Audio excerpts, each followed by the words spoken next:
ଆଜିର ବିଷୟବସ୍ତୁକୁ ମୁଁ ଆପଣଙ୍କୁ ସ୍ୱାଗତ କରୁଛି। ମୁଁ ଡକ୍ଟର ବିରଜା ପ୍ରସାଦ ବିଶ୍ୱାଳ।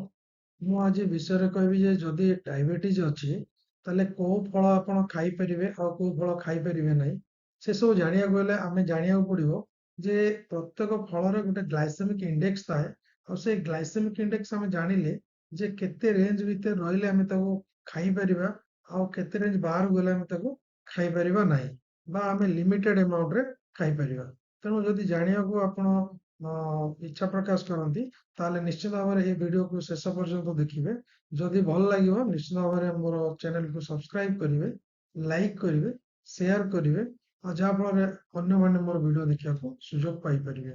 ଚାଲନ୍ତୁ ଦେଖିବା ଯେ ଆମେ ଯଦି କୌଣସି ପେସେଣ୍ଟକୁ ଡାଇବେଟିସ୍ ହେଇଛି ତାହେଲେ ସେ କୋଉ ଫଳ ଖାଇପାରିବ ଆଉ କୋଉ ଫଳ ଖାଇପାରିବ ନାହିଁ। ବେସିକାଲି ଏଇ ଭିଡ଼ିଓରେ ମୁଁ କହିବି ଯେ କୋଉ ଫଳ ସେ ଖାଇପାରିବ ସେଟା ନିଶ୍ଚିତ ଭାବରେ ଆପଣ ଶେଷ ପର୍ଯ୍ୟନ୍ତ ଦେଖନ୍ତୁ।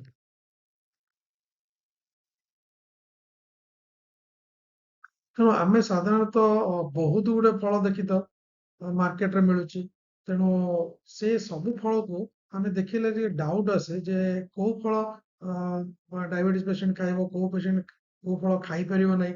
ସାଧାରଣତଃ ଲୋକମାନେ ଜାଣିପାରନ୍ତି ନାହିଁ, କାହିଁକିନା ସେମାନେ ଖାଇଲା ବେଳକୁ ତାର ବି ଆମାଉଣ୍ଟ ଜାଣିପାରନ୍ତିନି କେତେ ଖାଇପାରିବେ। ସେଇ ସବୁ ଜାଣିବାକୁ ହେଲେ ଆପଣଙ୍କୁ ନିଶ୍ଚିତ ଭାବରେ ଗ୍ଲାଇସେମିକ୍ ଇଣ୍ଡେକ୍ସ ବିଷୟରେ କିଛି ଗୋଟେ ଧାରଣା ରଖିବାକୁ ପଡିବ। ଆଉ ପରେ ମୁଁ କରିବି ଗୋଟେ ଗ୍ଲାଇସେମିକ୍ ଲୋ।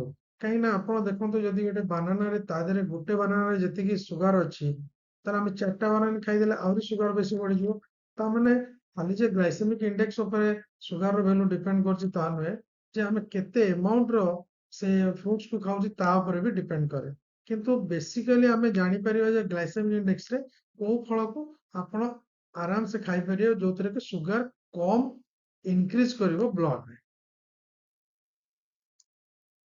ଦେଖନ୍ତୁ ପୂର୍ବରୁ ମୁଁ କହିଥିଲି ଯେ କୌଣସି ଖାଦ୍ୟ ଖାଇଲେ ଯଦି ପିକରେ ଶୀଘ୍ର ଉପରକୁ ଉଠି ଯାଉଛି ଆପଣଙ୍କ ସୁଗାର ତାହେଲେ ତାର ଗ୍ଲାଇସେମିକ୍ ଇଣ୍ଡେକ୍ସ ବହୁତ ଅଧିକା। ଯଦି ଆଉ ଗୋଟେ ଦେଖନ୍ତୁ ତଳେ ଗୋଟେ ଆସିଛି ଯଦି ସ୍ଲୋଲି ତାର ଗ୍ଲୁକୋଜ ଭ୍ୟାଲୁ ବଢିବ ଖାଇଲା ପରେ ତାହେଲେ ତାର ହେଲା ଲୋ ଗ୍ଲାଇସେମିକ୍ ଇଣ୍ଡେକ୍ସ। ଯଦି ହାଇ ଗ୍ଲାଇସେମିକ୍ ଇଣ୍ଡେକ୍ସ ଥିବ ତାହେଲେ ଆପଣ ସେ ଫଳ ଖାଇବା କଥା ନୁହେଁ। ଯଦି ଲୋ ଗ୍ଲାଇସେମିକ୍ ଇଣ୍ଡେକ୍ସ ଥିବ ତାହେଲେ ଆପଣ ଖାଇପାରିବେ। ତେଣୁ ଆମେ ଏଇ ଗ୍ରାଫରୁ ଜାଣିପାରିଲେ ଯେ ଯଦି ହାଇ ଗ୍ଲାଇସେମିକ୍ ଇଣ୍ଡେକ୍ସ ଥିବ ଆଉ ଲୋ ଗ୍ଲାଇସେମିକ୍ ଇଣ୍ଡେକ୍ସ ଥିବ କେମିତି ଗ୍ରାଫ ଦେଖିବାକୁ ହବ। ଆଉ କୋଉ ଫଳର ହାଇ ଗ୍ଲାଇସେମିକ୍ ଇଣ୍ଡେକ୍ସ ଆମେ ଦେଖିବା, କୋଉ ଫଳର ଲୋ ଗ୍ଲାଇସେମିକ୍ ଇଣ୍ଡେକ୍ସ ଆମେ ଦେଖିବା। ତେଣୁ ନିଶ୍ଚିତ ଭାବରେ ମୋର ଏଇ ଭିଡ଼ିଓକୁ ଦେଖନ୍ତୁ। ଦେଖନ୍ତୁ ଯଦି ଗ୍ଲାଇସେମିକ୍ ଇଣ୍ଡେକ୍ସ ଭ୍ୟାଲୁ 55 ବା 55 ରୁ ଯଦି ଗ୍ଲାଇସେମିକ୍ ଇଣ୍ଡେକ୍ସ ର ଭ୍ୟାଲୁ ଆପଣ ଦେଖନ୍ତୁ 55 ବା 55 ରୁ କମ୍ ରହିଲା ତାହେଲେ ଲୋ, ତାହେଲେ ନିଶ୍ଚିତ ଭାବରେ ଏ ଫଳକୁ ଆପଣ ଖାଇପାରିବେ। ଯଦି ଗ୍ଲାଇସେମିକ୍ ଇଣ୍ଡେକ୍ସ ର ଭ୍ୟାଲୁ 56 69 ଭିତରେ ରହିଲା ତାହେଲେ ଆପଣ ମଡରେଟ୍ ଆମାଉଣ୍ଟ ବା ଟିକେ କମ୍ ଆପଣ ଖାଇପାରିବେ ବା ଅଧିକା ଖାଇପାରିବେ ନାହିଁ। ଯାହାର ଗ୍ଲାଇସେମିକ୍ ଇଣ୍ଡେକ୍ସ ଭ୍ୟାଲୁ 70 ବା 70 ରୁ ଅଧିକା ସେ ଫଳକୁ ଆପଣ ଖାଇବେ ନାହିଁ ବା ଆପଣ ଆଭଏଡ୍ କରିବେ। କାହିଁକି ନା ଯଦି ଆପଣ ହାଇ ଗ୍ଲାଇସେମିକ୍ ଇଣ୍ଡେକ୍ସ ଫୁଡ୍ ଖାଇଲେ ତାହେଲେ ଆପଣ ସୁଗାର ଲେଭେଲ ବହୁତ ଶୀଘ୍ର ବଢିଯିବ ଆଉ ଆପଣ କମ୍ପ୍ଲିକେସନ କରିବେ। ସେଥିପାଇଁ ଆପଣ ମନେ ରଖନ୍ତୁ ଯଦି ଲୋ ଗ୍ଲାଇସେମିକ୍ ଇଣ୍ଡେକ୍ସ 55 ରୁ କମ୍ ରହିଲା ତାହେଲେ ଆପଣ ସେ ଫଳ ଗୁଡାକ ଖାଇପାରିବେ। ଏଠି ଦେଖନ୍ତୁ ଗ୍ଲାଇସେମିକ୍ ଇଣ୍ଡେକ୍ସ ବହୁତ ଗୁଡେ ଫ୍ରୁଟ୍ସ ର ଆପଣଙ୍କର ଦେଖନ୍ତୁ ସାଇଡ୍ ରେ ଦିଆହେଇଛି ଗ୍ରେପ୍ସ ର କେତେ, ଆପଲ ର କେତେ। ତେଣୁ ଏଇ ସବୁ ଡିଜିଟ୍ ଆପଣ ଦେଖିକି ଜାଣିପାରିବେ କାହାର ଭ୍ୟାଲୁ 55 ରୁ କମ୍, ତାହେଲେ ଆପଣ ତାକୁ ଇଜିଲି ଖାଇପାରିବେ। ତ ମ୍ୟାକ୍ସିମମ୍ ଫ୍ରୁଟ୍ସ ର ଏଠି ଯେତିକି ଲେଖା ହେଇଛି ସେଥିରେ ଆପଣ 55 ରୁ କମ୍ ଅଛି। କେବଳ ୱାଟରମେଲନ୍ 72 ଅଛି ଆଉ ପାଇନାପଲ ଆପଣଙ୍କର 66 ଅଛି, ମ୍ୟାଙ୍ଗୋର 56 ଅଛି। ତେଣୁ ଆମେ ଦେଖିବା ଯେ ନେକ୍ସଟ ସବୁ କେମିତି କେମିତି ଫ୍ରୁଟ୍ସ ର ଦେଖନ୍ତୁ। ବର୍ତ୍ତମାନ ହଉଛି ଆଉ ଗୋଟେ ଫ୍ରୁଟ୍ସ ବିଷୟରେ କହୁଛି ଯୋଉଟା ହେଲେ ଗ୍ରେପ୍ ଫ୍ରୁଟ୍ସ, ଯୋଉଟା କି ଆମେ କହୁଛନ୍ତି ନାସପାତି, ଯାହାର ଗ୍ଲାଇସେମିକ୍ ଇଣ୍ଡେକ୍ସ ଭ୍ୟାଲୁ 25 ତା ମାନେ 55 ରୁ କମ୍ ଲୋ ଅଛି। ତାହେଲେ ଆପଣ ନାସପାତି ନିଶ୍ଚିତ ଭାବରେ ଗୋଟେ କି ଦିଟା ଆପଣ ଖାଇପାରିବେ। ତା ମାନେ ନୁହେଁ ଯଦି ଆପଣ ବହୁତ ଆମାଉଣ୍ଟରେ ନାସପାତି ଖାଇଲେ ବା ନାସପାତିର ଜୁସ୍ ପିଇଲେ ତାହେଲେ ସୁଗାରର ଭ୍ୟାଲୁ ବଢିବ।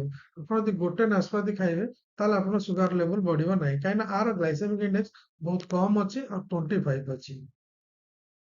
ଏବେ ଦେଖନ୍ତୁ ଆପଲ, ଆପଲର ଦେଖନ୍ତୁ ଗ୍ଲାଇସେମିକ୍ ଇଣ୍ଡେକ୍ସ 38 ଅଛି, ତାର ଗ୍ଲାଇସେମିକ୍ ଇଣ୍ଡେକ୍ସ 55 ରୁ କମ୍ ଅଛି।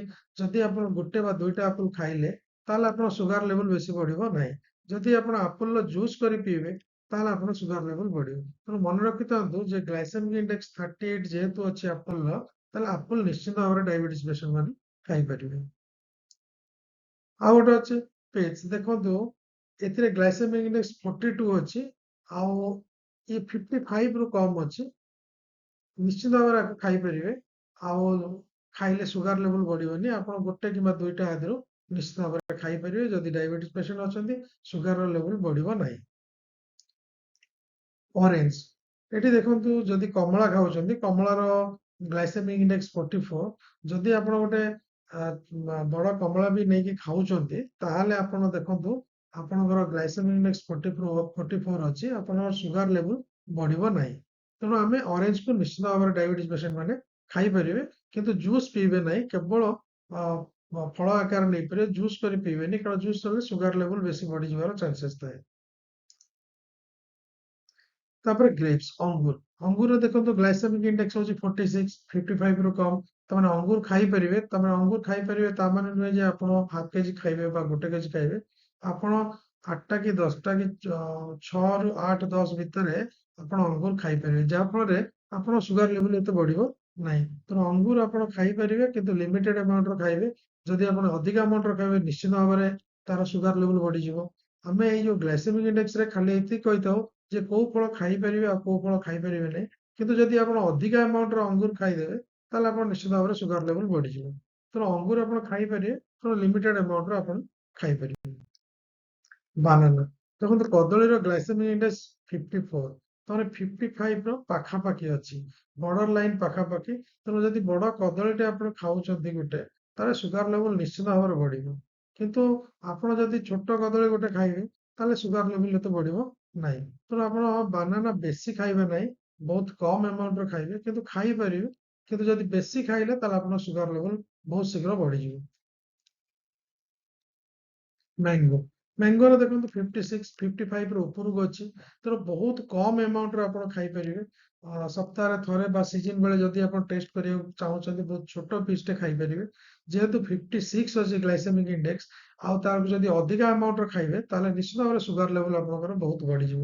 ତେଣୁ ମୋର ଆଡଭାଇସ୍, ଯଦି ଆପଣ ଟେଷ୍ଟ ଆକାରରେ ସିଜନରେ ଟେଷ୍ଟ କରୁଛନ୍ତି, ବହୁତ ଛୋଟ ପିସ୍ ଟେଷ୍ଟ କରନ୍ତୁ। ଆଉ ଯଦି ଆପଣ ପୁରା ମ୍ୟାଙ୍ଗୋ ଖାଇଲେ, ତାହେଲେ ନିଶ୍ଚିତ ଭାବରେ ଆପଣଙ୍କ ସୁଗାର ଲେବୁଲ ବଢିବ।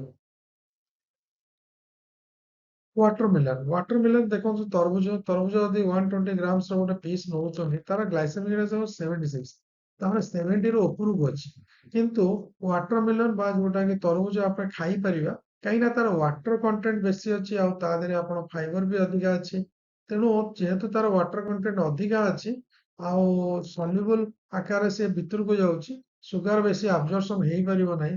ଆଉ ତାର ଗ୍ଲାଇସେମିକ୍ ଇଣ୍ଡେକ୍ସ 76 ଥିଲେ ବି ତାର ଗ୍ଲାଇସେମିକ୍ ଲୋଡ ହଉଛି କମ୍। ସେଥିପାଇଁ ଆମେ ତରଭୁଜକୁ ଖାଇପାରିବା। ନିଶ୍ଚିତ ଭାବରେ ଡାଇବେଟିସ୍ ପେସେଣ୍ଟ ମାନେ ତରଭୁଜ ଖାଇଲେ କିଛି ଅସୁବିଧା ହବନି। ଆଉ ଲିମିଟେଡ ଆମାଉଣ୍ଟର ଖାଇବେ। ଯଦି ବେଶୀ ଖାଇବେ, ତାହେଲେ ଆପଣଙ୍କର ସୁଗାର ଲେବୁଲ ଯେହେତୁ ବଢିପାରେ। କିନ୍ତୁ ତରଭୁଜ ଆପଣ ଖରା ଦିନ ମାନଙ୍କରେ ଖାଇପାରିବେ। ଆଉ ଗୋଟେ ଦେଖନ୍ତୁ ପିଜୁଳି। ପିଜୁଳି ଦେଖନ୍ତୁ ତାର ଗ୍ଲାଇସେମିକ୍ ଇଣ୍ଡେକ୍ସ ହଉଛି 12 ରୁ 24।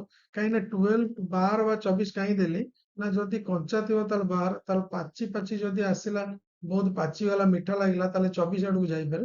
ତେଣୁ ଗ୍ଲାଇସେମିକ୍ ଇଣ୍ଡେକ୍ସ 12 ରୁ 24 ଭିତରେ। ଆଉ ତା ଦେହରେ ଯଦି ଆପଣ ପିଜୁଳି ଖାଉଛନ୍ତି, ତାହେଲେ ଆପଣ ସୁଗାର ଲେବୁଲ ବେଶୀ ବଢିବ ନାହିଁ। ତାର ଗ୍ଲାଇସେମିକ୍ ଲୋଡ ବି ବହୁତ କମ୍।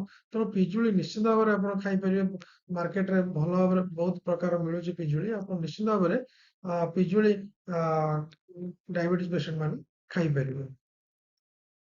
ଆଉ ଗୋଟେ ହେଲା ଦେଖନ୍ତୁ ଜାମୁକୋଳି, ବ୍ଲୁବେରୀ ଯୋଉଟା କହୁଛନ୍ତି, ଜାମୁକୋଳି। ଜାମୁକୋଳିର ଗ୍ଲାଇସେମିକ୍ ଇଣ୍ଡେକ୍ସ 53, ତାର ଗ୍ଲାଇସେମିକ୍ ଇଣ୍ଡେକ୍ସ 55 ର ପାଖାପାଖି, କିନ୍ତୁ ତାର ଗ୍ଲାଇସେମିକ୍ ଲୋଡ ହଉଛି 4। ଆଉ ତା ଦେହରେ କାହିଁକି ନା, ତା ଦେହରେ ବହୁତ କଣ୍ଟେଣ୍ଟ ଅଛି, ଫାଇବର ଅଛି, ଯୋଉଟା କି ଆପଣଙ୍କର ଗ୍ଲୁକୋଜକୁ ଆବଜର୍ପସନ କରାଇ ଦଉନାହିଁ। ଆଉ ଯାହା ଫଳରେ ଆପଣ ସୁଗାର ବେଶୀ ଆବଜର୍ପସନ ହେଇପାରୁନାହିଁ। ତ ସେଥିପାଇଁ ଯଦି ଜାମୁକୋଳି ଆପଣ ମାନେ ଖାଉଛନ୍ତି, ତାହେଲେ ଆପଣଙ୍କର ସୁଗାର ଲେବୁଲ ବେଶୀ ବଢେଇବ ନାହିଁ। ଆଉ ଡାଇବେଟିସ୍ ପେସେଣ୍ଟ ମାନେ ନିଶ୍ଚିତ ଭାବରେ ଜାମୁକୋଳି ଖାଇପାରିବେ। ତାପରେ ଦେଖନ୍ତୁ ଗୋଟେ ହେଲା ସପୁରୀ। ତ ସପୁରୀର ଗ୍ଲାଇସେମିକ୍ ଇଣ୍ଡେକ୍ସ 66, ବହୁତ ଅଧିକା ଅଛି। ଆଉ ତାକୁ ଯଦି ଆପଣ ଖାଇବେ, ତାହେଲେ ଆପଣଙ୍କ ସୁଗାର ଲେବୁଲ ହୁଏତ ବେଶୀ ବଢି ଯାଇପାରେ ଭାବୁଥିବେ, କିନ୍ତୁ ଦେଖନ୍ତୁ ତାର ଗ୍ଲାଇସେମିକ୍ ଲୋଡ ଅଛି 5.8, ତାମାନେ 10 ରୁ କମ୍ ଅଛି। କିନ୍ତୁ ଯଦି ଆପଣ ଅଧିକା ଆମାଉଣ୍ଟର ଖାଇବେ ତାହେଲେ ନିଶ୍ଚିତ ଭାବରେ ଆପଣଙ୍କର ସୁଗାର ଲେଭେଲ ବେଶୀ ବଢିବ। ଆଉ ଯଦି ସପୁରି ଖାଉଛନ୍ତି ତାହେଲେ ତାର ଜୁସ୍ ଖାଆନ୍ତୁ ନାହିଁ, ତାର ଫ୍ରୁଟ୍ସକୁ କାଟିକି ଆପଣ ଖାଇପାରିବେ, ଛୋଟ ପିସ୍ ଖାଇପାରିବେ, ଯେହେତୁ ଏହାର ଗ୍ଲାଇସେମିକ ଲୋଡ ହଉଛି 5.8। ଆଉ ଜୁସ୍ ବିଲକୁଲ ଖାଇବେନି, ଖାଇଲେ ସୁଗାର ଲେଭେଲ ଆପଣଙ୍କର ବଢିବାର ସମ୍ଭାବନା ବହୁତ ଅଧିକା ଥାଏ। ଖାଲି ଗ୍ଲାଇସେମିକ ଇଣ୍ଡେକ୍ସ ଜାଣିଲେ ହବ ନାହିଁ, ଗ୍ଲାଇସେମିକ ଲୋଡ ବିଷୟରେ ଆପଣ ଜାଣିବା ଦରକାର। କାହିଁକି ନା ଗ୍ଲାଇସେମିକ ଲୋଡ ହଉଛି ଆକୁରେଟ ମେଜରମେଣ୍ଟ କହିବ ଯେ କେତେ ଆମାଉଣ୍ଟର ଆମେ ଗୋଟେ ଫଳ ଖାଇଲେ ସୁଗାର ଲେଭେଲ କେତେ ବଢିପାରିବ। ଆଉ ଗ୍ଲାଇସେମିକ ଲୋଡ ଆମେ ନିଶ୍ଚିତ ଭାବରେ ଜାଣିବା ଦରକାର। ତେଣୁ ମୁଁ ନେକ୍ସଟ ଭିଡିଓରେ ଗ୍ଲାଇସେମିକ ଲୋଡ ବିଷୟରେ କହିବି। ଆପଣମାନେ ନିଶ୍ଚିତ ଭାବରେ ମୋର ନେକ୍ସଟ ଭିଡିଓ ଦେଖିବେ, ଯୋଉଟା କି ଆପଣ ଜାଣିପାରିବେ ଯେ ଗ୍ଲାଇସେମିକ ଲୋଡ କହିଲେ କଣ, ଆପଣ କେମିତି କାଲକୁଲେସନ କରିପାରିବେ। ଯଦି ମୋର ଏଇ ଭିଡିଓଟି ଆପଣମାନଙ୍କୁ ଭଲ ଲାଗିବ, ନିଶ୍ଚିତ ଭାବରେ ଲାଇକ୍ କରିବେ, ସେୟାର କରିବେ, ସବସ୍କ୍ରାଇବ କରିବେ, ଯାହା ଫଳରେ ଅନ୍ୟମାନେ ମୋର ଭିଡିଓ ଦେଖିବାକୁ ସୁଯୋଗ ପାଇପାରିବେ। Thank you very much for watching this video.